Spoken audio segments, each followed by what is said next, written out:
Hello viewers, welcome to the next video of the playlist C++ for Newbies. Today we are going to see how while loop works in C++, but before that we need to understand the by and modulus operator. So how does this by and modulus operator work? If we write 50 by 10, then we will get 5. If we write 51 by 10, what do you expect the answer? In maths the answer would have been 5.1, but in any programming language the answer generally is 5 only. We give the quotient as the answer. Okay, so if there was 59 by 10, we would have got 5 as the answer. If there was 60 by 10, the quotient would have been 6, so the answer would have been 6. Okay, so what if the number is less than the first number is less than the second number, then what would be the output would be 0, because it happens in this way in programming world. We write 10 zeros are 0 and the remainder as 5. Okay, so what would have been 5 mod 10? 5 mod 10 would always, the modulus operator is used to give the output as the remainder. So what will be the remainder? The remainder, as we see over here, is 5. Okay, one thing that you can keep in mind is that whenever you perform by 10, you will get the output as the new number will be the output without the last digit of the previous number. Okay, so what was the last digit of the previous number?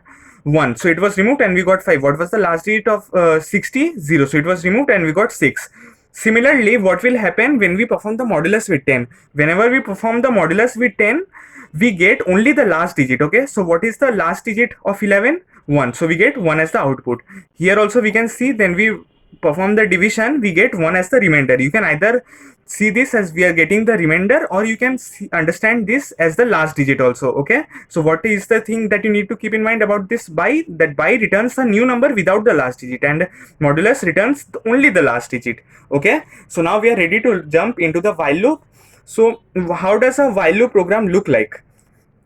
In while loop we write something like while in small caps, then some condition, and then the curly braces. Okay, so what happens over here is that if the condition is satisfied, then this piece of code between these curly braces, this block of code runs, and it goes back to the condition after it has executed, and it checks whether the condition is valid or not. If it is valid, it moves inside. If it is not valid, it will come outside. Okay, so what is happening whenever the condition is valid, the loop will run. Okay, whenever the condition is invalid, it will move outside. Okay, so let's understand this with the help of an example. Let's say we are given to count the digits of a number. Okay, so let's say we have a number as 69.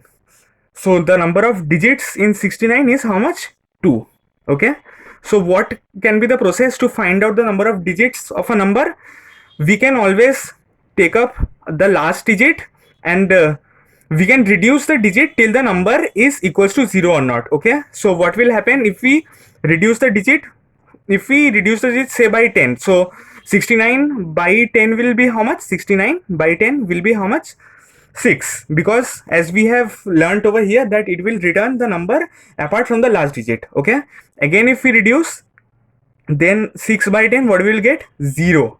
So what can we see from here? That whenever the number becomes 0, there won't be any digits remaining to be counted. So what can we do? Till the number is greater than 0, we can count the digits. Okay, so what will be this condition of our loop? So that the loop is running, the condition will be that n is greater than 0, because when n is equals to 0, there won't be any digits to be counted. So when it was 6, when we would have got a 9 over here, okay, we would have incremented the counter by 1. When we would have got 6, we would have incremented the counter another by 1, resulting in 2, and then the number would have been reduced to 0. Hence there would have been no digit left to be counted. Hence we can run our program over here in this way.